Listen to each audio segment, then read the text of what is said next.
Assalomu alaykum, hurmatli obunachilar. Mana bugun biz Zarkent Abu Hanifa masjididamiz.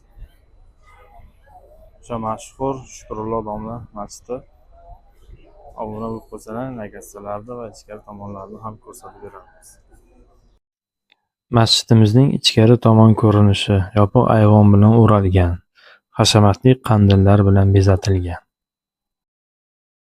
Ota-ona haqida ularni xizmatini qilish, yaxshiligi, ularning oq bo'lish, yomonligi haqida hech qanday eshitmadim.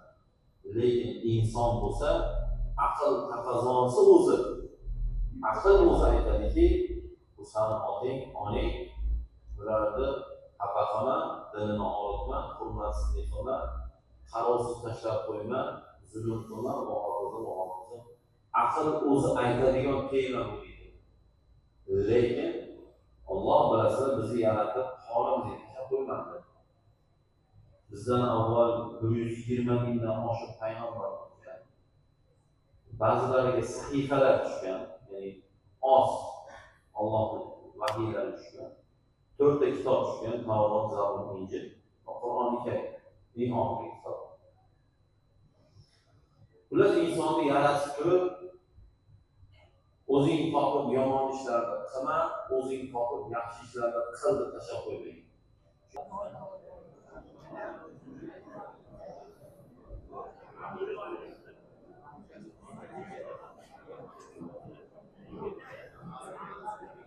Mana zo'rchilar Shukrullo domla masjidi. Nagasalari bilan to'sib qo'yamiz.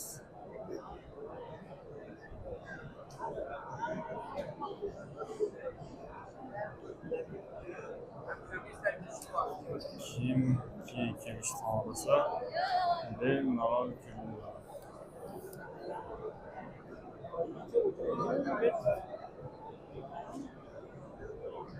Zarkent Abu Hanifa masjidi. Nagasalar telegramimizda bor.